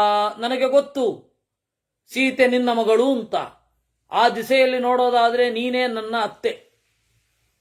ಆದರೆ ನಿನ್ನ ಮೇಲೂ ನಾನು ಕರುಣೆ ತೋರೋದಿಲ್ಲ. ಸೀತೆಯನ್ನು ನನಗೆ ಕೊಡದಿದ್ದರೆ ಪಾತಾಳೇನಾಕ ಪೃಷ್ಠೇವಾ ವಸೇಯಂ ಸಹಿತಸ್ತಯ. ಅಥವಾ ಅವಳನ್ನ ನಾನು ಕೊಡೋದು ಬೇಡ, ಅವಳಿರೋ ಕಡೆ ನನ್ನನ್ನು ಕಳಿಸು. ನಮೇ ದಾಸ್ಯಸಿ ಚೇತ್ ಸೀತಾಂ ಯಥಾ ರೂಪಾಂ ಮಹೀತಳೆ ಸಪರ್ವತ ವನಾಂ ಕೃತ್ಸ್ನಾಂ ವಿಧಮಿಷ್ಯಾಮಿ ತೇ ಸ್ಥಿತಿಂ. ನೀನು ನನ್ನನ್ನ ಕಡೆಗಣಿಸಿದರೆ, ಅವಳನ್ನು ನನಗೆ ಕೊಡದೆ ಹೋದರೆ ನಾನು ಭೂಮಿಯನ್ನೇ ನಾಶ ಮಾಡಿಬಿಡ್ತೇನೆ. ಏವಂ ಬ್ರುವಾಣಂ ಕಾಕುತ್ಸ್ಥೆ ಏವಂ ಬ್ರುವಾಣೇ ಕಾಕುತ್ಸ್ಥೆ ಕ್ರೋಧ ಚೋಕ ಸಮನ್ವಿತೆ ಬ್ರಹ್ಮಾಸುರಗಣೈಸ್ಸಾರ್ಧಂ ಉವಾಚ ರಘುನಂದನಂ. ಆಗ ಬ್ರಹ್ಮದೇವರು ದೇವತೆಗಳ ಜೊತೆಗೆ ರಾಮನಿಗೆ ಹೇಳಿದರಂತೆ, ರಾಮ ರಾಮ ನತಂತಾಪಂ ಕರ್ತುಮರ್ಹಸಿ ಚೌರತ ಸ್ಮರತ್ವಂ ಪೂರ್ವಕಂ ಭಾವಂ ಮಂತ್ರಂ ಚಾಮಿತ್ರ ಕರ್ಚನ. ರಾಮ, ದುಃಖ ಹೊಂದದಿರು. ಹಿಂದೆ ನೀನು ಏನು ಮಾತನಾಡಿದ್ದೆ ಅನ್ನೋದನ್ನು ನೆನಪಿಸಿಕೋ. ಹಿಂದೆ ನೀನು ಏನಾಗಿದ್ದೆ ಅನ್ನೋದನ್ನು ನೆನಪಿಸಿಕೋ. ನಕಲು ತ್ವಾಂ ಮಹಾಬಾಹೋ ಸ್ಮಾರಯೇಯಮನುತ್ತಮಂ. ನಾನು ನಿನಗೆ ನೆನಪಿಸ್ಬೇಕಾ? ಮರೆತು ಹೋದವರಿಗೆ ನೆನಪಿಸಬೇಕು. ನಿತ್ಯ ಜ್ಞಾನ ರೂಪನಾದವನಿಗೆ ಏನು ನೆನಪಿಸೋದು? ಇಮಂ ಮುಹೂರ್ತಂ ದುರ್ಧರಚ ಸ್ಮರತ್ವಂ ಜನ್ಮ ವೈಷ್ಣವಂ. ನೀನು ನಾರಾಯಣನ ಅವತಾರ ಎಂದು ನೆನಪಿಡು. ಸೀತಾ ಹಿ ವಿಮಲಾ ಸಾಧ್ವಿ ತವ ಪೂರ್ವಪರಾಯಣ. ಇನ್ನು ಸೀತೆ ಲಕ್ಷ್ಮಿ ಅನ್ನೋದನ್ನು ನೆನಪಿಸಿಕೋ. ನಾಗಲೋಕಂ ಸುಖಂ ಪ್ರಾಯಾತ್ ತ್ವದಾಶ್ರಯ ತಪೋಬಲಾತ್ ಸ್ವರ್ಗೇ ತೇ ಸಂಗಮೇ ಭೂಯೋ ಭವಿಷ್ಯತಿನ ಸಂಚಯ. ನೀನು ಅಲ್ಲಿಗೆ ಬಂದ್ರೆ ಖಂಡಿತ ಸಿಕ್ಕೇ ಸಿಕ್ತಾಳವಳು.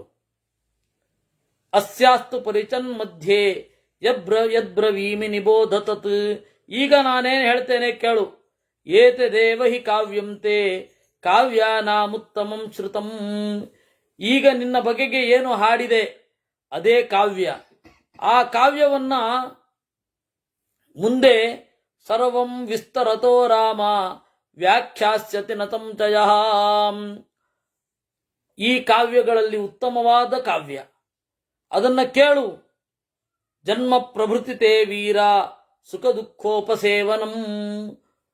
ಹುಟ್ಟಿದಾಗಿನಿಂದ ನಿನ್ನದೇನು ಸುಖ, ನಿನ್ನದೇನು ದುಃಖ ಎಲ್ಲವನ್ನೂ ಇದು ದಾಖಲಿಸಿದೆ. ಆದಿ ಭವಿಷ್ಯದುತ್ತರಂ ಚೇಹ ಸರ್ವಂ ವಾಲ್ಮೀಕಿನಾ ಕೃತಂ. ಉತ್ತರಕಾಂಡವೂ ಇದೆ, ಇನ್ನು ಮುಂದೆ ಹೇಳಲಾಗುತ್ತದೆ. ಉತ್ತರಕಾಂಡವೂ ಇದೆ. ಆಗ ಹೇಳಿದ್ರ ಅಂತ ದಿಲೀಪ್ ರತ್ನಾಕರ್ ಅವರ ಪ್ರಶ್ನೆ. ಆಗ ಹೇಳಲಿಲ್ಲ, ಮುಂದೆ ಹೇಳ್ತಾರೆ ಅಂತ ಇಲ್ಲಿ ಹೇಳಿದ್ದಾರೆ.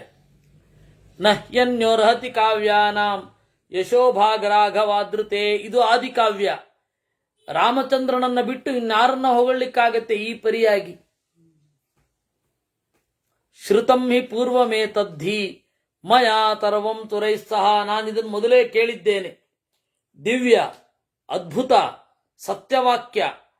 ಸತ್ವಂ ಪುರುಷ ಚಾರ್ದೂಲ ಧರ್ಮೇಣ ಸುಸಮಾಹಿತ ಶೇಷಂ ಭವಿಷ್ಯಂ ಕಾಕುತ್ಸ್ಥ ಕಾವ್ಯಂ ರಾಮಾಯಣಂ ಶೃಣು.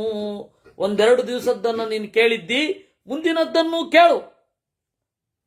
ನಕಲ್ವನ್ಯೇನ ಕಾಕುತ್ಸ್ಥ ಶ್ರೋತವ್ಯಮಿದಮುತ್ತಮಂ. ನೀನೇ ಕೇಳಬೇಕು. ಈ ರೀತಿಯಾಗಿ ಬ್ರಹ್ಮದೇವರು ಹೇಳಿ ಜಗಾಮತ್ರಿದಿವಂ ದೇವೋ ದೇವೈ ಸಹಸ ಬಾಂಧವೈ ಈ ರೀತಿಯಾಗಿ ನುಡಿದು ಬ್ರಹ್ಮದೇವರು ತಮ್ಮ ದೇವತೆಗಳೊಡನೆ ತಮ್ಮ ಲೋಕಕ್ಕೆ ಹೊರಟರು. ಬ್ರಹ್ಮಣ ತಮನುಜ್ಞಾತ ನ್ಯವರ್ತಂತ ಮಹೋಜತಃ. ಬ್ರಹ್ಮನ ಲೋಕದವರೆಲ್ಲರೂ ಕೂಡ ಬ್ರಹ್ಮದೇವರ ಹಿಂದೆಯೇ ಹೊರಟರು.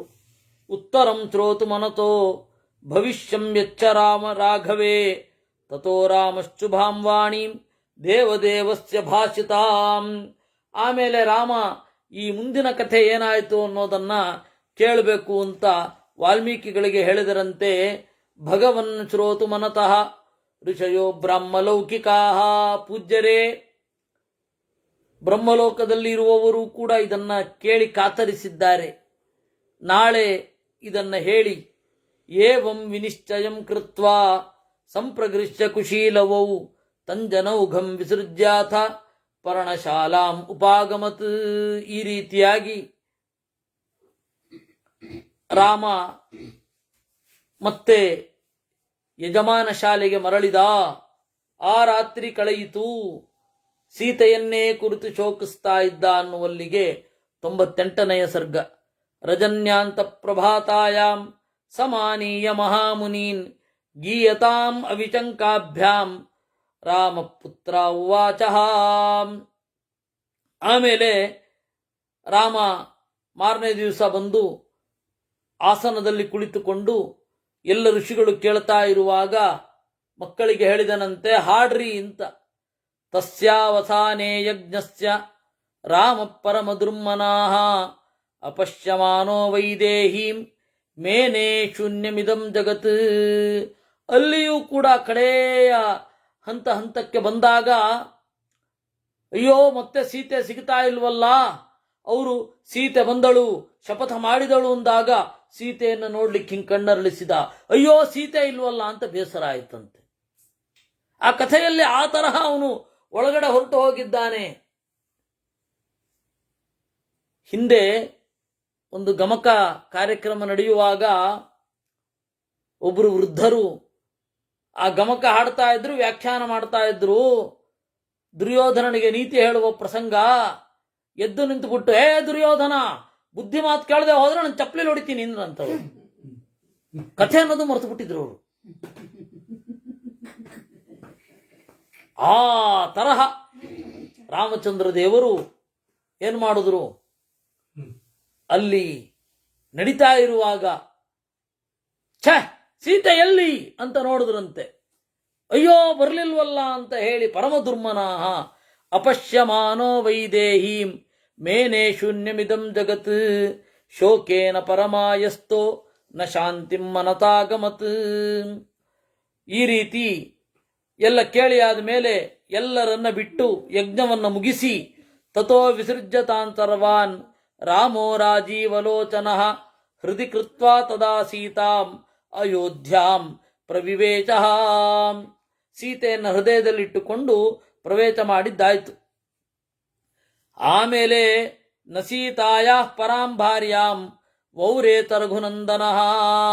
ಸೀತೆಯನ್ನ ಬಿಟ್ಟು ಇನ್ಯಾರನ್ನೂ ಪತ್ನಿಯಾಗಿ ಸ್ವೀಕಾರ ಮಾಡಲಿಲ್ಲ. ಯಜ್ಞೇ ಯಜ್ಞೇ ಚ ಪತ್ಯರ್ಥಂ ಜಾನಕಿ ಕಾಂಚನೀಭವತ್. ಪ್ರತಿಯೊಂದು ಯಜ್ಞದಲ್ಲಿಯೂ ಕೂಡ ಕಾಂಚನೀಭವತ್. ಅವನ ಹೆಂಡತಿ ಯಾರು ಅಂತಂದ್ರೆ ಸೀತೆಯ ಬಂಗಾರದ ಪ್ರತಿಮೆ. ಆಮೇಲೆ ಅವತ್ತಿನಿಂದ ಮಕ್ಕಳು ಕೂಡ ಇವ್ರ ಜೊತೆಗೆ ಇದ್ರಂತೆ. ನಾನದೇ ಹೇಳದೇ ಉಳಿದದ್ದು, ವಾಲ್ಮೀಕಿಗಳು ಹೇಳದೇ ಉಳಿದದ್ದು ಅಂತನ್ನೋದಲ್ಲಿ ಒಂದು ಲಿಸ್ಟ್ ಮಾಡಿದ್ದೇನೆ. ಅದರಲ್ಲಿ ಜನರ ಪಶ್ಚಾತ್ತಾಪ ಆಯ್ತಾ ಆಗ್ಲಿಲ್ವಾ ಅಂತಾನೆ ಹೇಳಲಿಲ್ಲ, ಅಥವಾ ಮುಂದಿನ ತಲೆಮಾರು ಅದನ್ನು ಒಪ್ಪಿತ್ತಾ ಒಪ್ಪಿಲ್ವಾ ಅಂತಾನೆ ಹೇಳಲಿಲ್ಲ ಅಂತ ಹೇಳಿ ಒಂದು ಲಿಸ್ಟ್ ಕೊಟ್ಟಿದ್ದೀನಿ. ಅದನ್ನ ನೀವು ಅಲ್ಲಿ ಓದತಕ್ಕದ್ದು. ದಶವರಜತಹಸ್ರಾಣಿ ವಾಜಿಮೇಧಾನಥಾಕರೋತ್. ಹಾಗೆ ಮತ್ತೆ ನಿರಂತರವಾಗಿ ವಾಜಪೇಯ ಯಾಗ, ಆಮೇಲೆ ಅಗ್ನಿಷ್ಟೋಮ, ಅತಿರಾತ್ರ, ಗೋಸವ, ಬೇರೆ ಬೇರೆ ತರಹದ ಯಜ್ಞಗಳಿಂದ ಚೆನ್ನಾಗಿ ಕಾಲ ಕಳೆಯಿಸಿದ. ಪ್ರತಿ ದಿವಸ ರಾಮಚಂದ್ರನನ್ನ ನೋಡ್ಲಿಕ್ಕೆ ದೇವತೆಗಳು ದೊಡ್ಡ ದೊಡ್ಡವರು ಬರೋದು ಎಲ್ಲ ಇತ್ತು. ಕಾಲೇ ವರ್ಷತಿ ಪರ್ಜನ್ಯ ರಾಮೇ ರಾಜ್ಯಂ ಪ್ರಶಾಸತಿ. ಕಾಲ ಕಾಲಕ್ಕೆ ಮಳೆ ಸುರಿತಾ ಇತ್ತು, ಸುಭಿಕ್ಷವಾಗಿತ್ತು. ಜನರೆಲ್ಲರೂ ಕೂಡ ಹರ್ಷದಿಂದಲೂ ಪುಷ್ಟಿಯಿಂದಲೂ ಕೂಡಿದ್ರು. ನಾ ಕಾಲೇ ಮ್ರಿಯತೆ ಕಶ್ಚಿತ್ ನವ್ಯಾಧಿ ಪ್ರಾಣಿನಾಂ ತಥಾ. ಯಾರು ಅಕಾಲದಲ್ಲಿ ಸಾಯ್ತಾ ಇರಲಿಲ್ಲ, ರೋಗ ಇರಲಿಲ್ಲ. ನಾನರ್ಥೋ ವಿದ್ಯತೆ ಕಶ್ಚಿತ್, ಯಾವ ಅನರ್ಥವೂ ಇರಲಿಲ್ಲ. ಅತ ದೀರ್ಘಸ್ಯ ಕಾಲಸ್ಯ ರಾಮ ಮಾತಾ ಯಶಸ್ವಿನಿ ಪುತ್ರ ಪೌತ್ರೇ ಪರಿವೃತಾಂ ಕಾಲಧರ್ಮಮುಪಾಗಮತ್. ಕೆಲವು ಕಾಲ ಆದಮೇಲೆ ಕೌಸಲ್ಯೆ ದೇಹವನ್ನು ತ್ಯಾಗ ಮಾಡಿದಳು. ಅವಳು ಹೋದ ಮೇಲೆ ಅನ್ವಿಯಾಯ ಸುಮಿತ್ರಾಚ, ಸುಮಿತ್ರೆಯೂ ಕೂಡ ಅನುಸರಿಸಿದಳು. ಕೈಕೇಯಿ ಚ ಯಶಸ್ವಿನಿ, ಕೈಕೇಯಿಯು ಕೂಡ ಪ್ರವೇಶ ಮಾಡಿದಳು. ಧರ್ಮಂ ಕೃತ್ವಾ ಬಹುವಿಧಂ ತ್ರಿದಿವೆ ಪರ್ಯವಸ್ಥಿತಾ ಸರ್ವಾ ಪ್ರಮುದಿತಾ ಸ್ವರ್ಗೆ ರಾಜ್ಞಾ ದಶರಥೇನ ಚ. ಅವರೆಲ್ಲರೂ ಕೂಡ ಸ್ವರ್ಗಲೋಕದಲ್ಲಿ ಕೂಡಿಕೊಂಡ್ರು. ಅದಕ್ಕೆ ಮಧ್ವರು ಹೇಳಿದ್ದು, ಕೈಕೇಯಿ ಒಳ್ಳೆಯವಳೇ, ಕೈಕೇಯಿಯ ಒಳಗಡೆ ನಿಕೃತಿ ಅಂತ ಒಬ್ಬಳು ರಾಕ್ಷಸಿ ಇದ್ಲು, ಅವಳನ್ನ ಕೆಳಗಡೆ ಹಾಕಿದ್ದು ಅಂತ.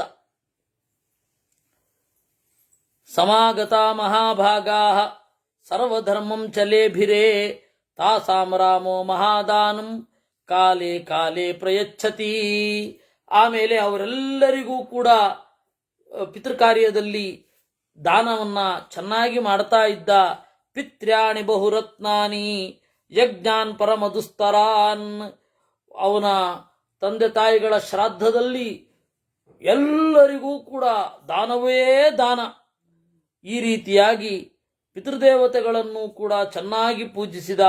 ಏವಂ ವರತ ಸಹಸ್ರಾಣಿ ಬಹುನ್ಯಥ ಯಯುಸ್ಸುಖಂ ಯಜ್ಞೈರ್ಬಹುವಿಧಂ ಧರ್ಮಂ ವರ್ಧಯಾನಸ್ಯ ಸರ್ವದಾ. ಈ ರೀತಿ ನಿರಂತರವಾಗಿ ಯಾಗ ಆಗ್ತಾ ಇತ್ತು. ಚಿತ್ವಥ ಕಾಲಸ್ಯ ಯುಧಾಜಿತ್ ಕೇಕಯೋ ನೃಪ. ಆಮೇಲೆ ಕೆಲವು ಕಾಲ ಆದಮೇಲೆ ಯುಧಾಜಿತ್, ಯಾರು ಕೇಕಯ ದೇಶದ ಈ ಕೈಕೇಯಿ ಇದ್ದಾಳಲ್ಲ ಅವಳ ಅಣ್ಣ, ಅವನೇನು ಮಾಡಿದ, ತನ್ನ ಆಸ್ಥಾನ ಪುರೋಹಿತ ಅವರನ್ನು ಕಳಿಸಿದ. ರಾಜಗುರು ಅಂತೇನು ಹೇಳ್ತಾರೆ, ಅವರನ್ನು ಕಳಿಸಿದ. ಅವನು ಯಾರು ಅಂದರೆ ಗಾರ್ಗ್ಯ ಅಂತ. ದಶಚಾಶ್ವಸಹಸ್ರಾಣಿ 10,000 ಕುದುರೆಗಳು, ಆಮೇಲೆ ಕಂಬಳ, ರತ್ನ, ಅದ್ಭುತವಾದ ಬಟ್ಟೆ, ಅವುಗಳನ್ನ ರಾಮನಿಗೆ ಕಾಣಿಕೆಯಾಗಿ ಕಳುಹಿಸಿದ್ದ. ರಾಮ ಏನು ಮಾಡಿದ, ಅದನ್ನ ಪ್ರೀತಿಯಿಂದ ಸ್ವೀಕರಿಸಿದ. ಮಾತುಲಸ್ಯ ಅಶ್ವಪತಿನಃ ಪ್ರಹಿತಂ ತನ್ಮಹಾಧನಂ. ಅಶ್ವಪತಿ ಅಂತ ಆ ಕೇಕಯ್ಯ ದೇಶದ ರಾಜ, ಅವನ ಮಗಳೇ ಕೇಕಯಿ. ಅವನಿರಲಿಲ್ಲ, ಅವನು ದೊಡ್ಡ ಉಪನಿಷತ್ತನ್ನು ಕಂಡ ಋಷಿ ಅವನು ಅಶ್ವಪತಿ. ಆ ಕಾಲದಲ್ಲಿ ಈಗ ಅಫ್ಘಾನಿಸ್ತಾನ, ಆಗ ಅದು ಕೇಕಯ. ಮಹಾಭಾರತ ಕಾಲದಲ್ಲಿ ಗಾಂಧಾರ, ಅದು ಕಂದಹಾರ. ಆ ಗಾಂಧಾರ ಸರ್ವವಿದ್ಯಾಲಯ, ವಿಶ್ವವಿದ್ಯೆಗಳಿಗೆ ಆಲಯ. ಈಗ ಸರ್ವವಿದ್ಯಾಲಯ. ಅಷ್ಟು ಅದ್ಭುತವಾದ ಅಭಿವೃದ್ಧಿ ಆಗಿದೆ ಅಲ್ಲಿ. ಪ್ರತ್ಯುದ್ಗಮ್ಯ ಚಕಾಕುತ್ಸ್ಥಃ ಕ್ರೋಚ ಮಾತ್ರಂ ತಹ ನುಜಃ. ಆಮೇಲೆ ಬಂದ ಅವನು ಮಾತನ್ನ ಕೇಳಿಸಿಕೊಂಡ. ಆಯ್ತು, ಏನು ಬಂದದ್ದು ಅಂತ ಕೇಳಿದ. ಆಗ ಆ ಋಷಿ ಹೇಳಿದರಂತೆ, ನಿನ್ನ ಯುಧಾಜಿತ್ ಏನು ಹೇಳಿದ್ದಾನೆ ಅಂದ್ರೆ, ಅಯಂ ಗಂಧರ್ವ ವಿಚಯ ಫಲಮೂಲೋಪಶೋಭಿತ. ಸಿಂಧು ನದದ ಪಕ್ಕದಲ್ಲಿ ಒಂದಿಷ್ಟು ಜನ ಗಂಧರ್ವರು ಬಂದಿದ್ದಾರೆ. ಶೈಲೂಷ ಅಂತ ಒಬ್ಬ ಗಂಧರ್ವ, ಅವನ ರಾಜ್ಯದಲ್ಲಿ ಈಗ 3 ಕೋಟ್ಯ ಮಹಾಬಲಾ, 3 ಕೋಟಿ ಜನ, 3 ಕೋಟಿ ಜನ ಇದ್ದಾರೆ. ಅವರು ನಮ್ಮನ್ನು ವಿಪರೀತ ಕಾಡ್ತಾ ಇದ್ದಾರೆ. ರೋಚತಾಂತೆ ಮಹಾಬಾಹೋ ನಾಹಂ ತ್ವಾಮಹಿತಂ ವದೇ. ಅವರು ನಮ್ಮ ಪಕ್ಕದಲ್ಲಿರೋದ್ರಿಂದಾಗಿ ನಮಗೆ ಕಾಟವೋ ಕಾಟ. ಈಗಲೂ ಅವರೇ ಕೊಡ್ತಾ ಇರೋದು ಕಾಟ. ನಮ್ಮ ಮತ್ತೆ ನಿಮ್ಮ ನಡುವೆ ಇದೆ. ಸಿಂಧು ನದದ ದಡದಲ್ಲಿ ಇದ್ದಾರೆ ಅವರು, ಶೈಲೂಷರು ಅಂತ. ಅವ್ರಿಗೆಲ್ಲರಿಗೂ ಒಂದು ಕಾಮನ್ ನೇಮ್, ಶೈಲೂಷರು ಅಂತ. ಆ ಜಾಗವನ್ನ ನೀನು ತಗೊಳ್ಬಹುದು. ಅವರನ್ನು ಕೊಂದ್ರೆ ನೀನು ಭರತನಿಗೋ ಅಥವಾ ಅವನ ಮಕ್ಕಳಿಗೋ ಪ್ರತ್ಯೇಕ ರಾಜ್ಯವನ್ನೂ ಕೊಡಬಹುದು, ಆಯ್ತಾ? ಆಮೇಲೆ ಸಜ್ಜನರಿಗೆ ಆಗುವ ಉಪದ್ರವವನ್ನು ತಪ್ಪಿಸಬಹುದು. ಎರಡೊಂದು ಆಗತ್ತೆ ಕೆಲಸ ಅಂದಾಗ ರಾಮಚಂದ್ರ ಇಮೌ ಕುಮಾರೌ ತಂ ದೇತಂ ಬ್ರಹ್ಮರಿಚೆ ವಿಚರಿಷ್ಯತಃ ಭರತನ ಕಡೆ ನೋಡಿದನಂತೆ. ಭರತನ ಕಡೆ ನೋಡಿ, ಭರತನ ಇಬ್ಬರ ಮಕ್ಕಳ ಕಡೆ ನೋಡಿ, ಅಂದ್ರೆ ತನ್ನ ತಮ್ಮನ ಮಕ್ಕಳ ಕಡೆ ನೋಡಿ ಋಷಿಗಳ ಕಡೆ ತಿರುಗಿ ಹೇಳಿದನಂತೆ, ಭರತನ ಈ ಇಬ್ಬರು ಮಕ್ಕಳು ಆ ರಾಜ್ಯವನ್ನ ಪಾಲನೆ ಮಾಡ್ತಾರೆ, ತಕ್ಷ ಮತ್ತು ಪುಷ್ಕಲ ಅಂತ. ಆ ತಕ್ಷ ಇದ್ದ ಜಾಗ ತಕ್ಷಶಿಲ, ಈಗ ಅದು ತ್ಯಾಕ್ಷೀಲ್ ಅಂತಾರೆ. ಪುಷ್ಕಲ ಅಥವಾ ಪುಷ್ಕರ ಅಂತ ಇದ್ನಲ್ಲ, ಅದು ಪುಷ್ಕರಾವತಿಯಾಗಿ ಆಮೇಲೆ ಪುರುಷಪುರ ಆಗಿ ಈಗ ಪೇಶಾವರ ಆಗೋಗಿದೆ. ತಕ್ಷ ಮತ್ತೆ ಪುಷ್ಕರ ಅವರಿಬ್ಬರಿಗೂ ಕೂಡ ವ್ಯವಸ್ಥೆ ಮಾಡೋಣ. ಭರತಂ ಜಾಗ್ರತ ಕೃತ್ವ ಕುಮಾರೋ ಸಬಲಾನುಗೌ. ಭರತ ಹೋಗ್ತಾನೆ. ಭರತನಿಗೆ ಹೇಳಿದ್ದೇ ಅಲ್ಲ, ಭರತನಿಗೆ ಎದುರುಗಡೆ ನೋಡಪ್ಪ ನೀನು ಹೋಗು ಅಂತ ಹೇಳಿದ್ದಲ್ಲ, ಯಾಕೆಂದ್ರೆ ಗೊತ್ತು ಅವನು ಹೋಗೇ ಹೋಗ್ತಾನೆ ಅಂತ ಋಷಿಗಳಿಗೆ ಹೇಳಿದ. ಭರತ ಹೋಗ್ತಾನೆ, ತನ್ನ ಮಕ್ಕಳನ್ನ ಅಲ್ಲಿ ಕರ್ಕೊಂಡು ಹೋಗ್ತಾನೆ. ಆ 3 ಕೋಟಿ ಜನ ಶೈಲೂಷರನ್ನ ಕೊಂದು ಈ ಇಬ್ಬರನ್ನ ಅಲ್ಲಿ ನಿಯಮಿಸುತ್ತಾನೆ. ಆಜ್ಞಾಪಯಾಮಾತ ತದಾ ಕುಮಾರೋ ಚಾಭ್ಯಚೇಚಯತ್. ಆಮೇಲೆ ರಾಮದೇವ್ರದು ಟಿಪಿಕಲ್ ಸ್ಟೈಲ್, ಇಲ್ಲಿ ಅಭಿಷೇಕ ಮಾಡಿ ಕಳಿಸಿದ್ರಂತೆ. ಈ ದೊಡ್ಡ ಕುದುರೆ ಚೇಷ್ಟೆಯನ್ನು ಜರಾಸಂಧ ಅನುಕರಣೆ ಮಾಡ್ಲಿಕ್ಕೆ ಹೋದ. ತನ್ನ ಕಂಸನ ಮಗ ಅಂದ್ರೆ ತನ್ನ ಮೊಮ್ಮಗನಿಗೆ ಅಭಿಷೇಕ ಮಾಡಿ ಕರ್ಕೊಂಡು ಹೋದ ಕೃಷ್ಣನನ್ನು ಕೊಲ್ಲಲಿಕ್ಕೆ ಅಂತ. ಇದು ರಾಮಚಂದ್ರ ದೇವರು ಮಾಡಿದ್ದು. ವಿಭೀಷಣನಿಗೂ ಅಷ್ಟೇ, ಸುಗ್ರೀವನಿಗೆ ಮೊದಲು ಅಭಿಷೇಕ ಮಾಡಿ ಕರ್ಕೊಂಡು ಹೋದ್ರು. ವಾಲಿಯನ್ನ ಕೊಂದು ಸುಗ್ರೀವ ರಾಜನನ್ನಾಗಿ ಮಾಡಿದ್ರು ಸುಗ್ರೀವನನ್ನ. ವಿಭೀಷಣನಿಗೆ ಇಲ್ಲೇ ಅಭಿಷೇಕ ಆಗಿ ಹೋಯಿತು. ಆಮೇಲೆ ರಾವಣನನ್ನ ಕೊಂದು ಆ ಜಾಗದಲ್ಲಿ ಇಟ್ಟಿದ್ದು.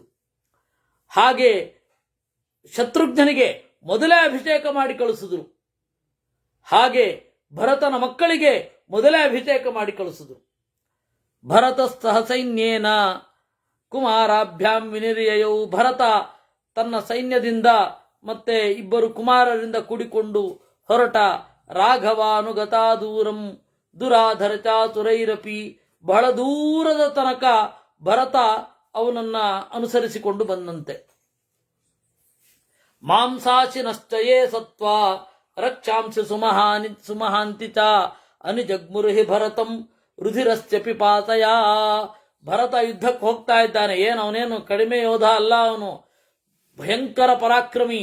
ಅವನು ಹೋದಾಗ ರಣಹದ್ದುಗಳೆಲ್ಲ ಹಿಂದೆ ಬಂದುವಂತೆ, ಇವತ್ತು ಒಳ್ಳೆ ಊಟ ಸಿಗತ್ತೆ ಅಂತ.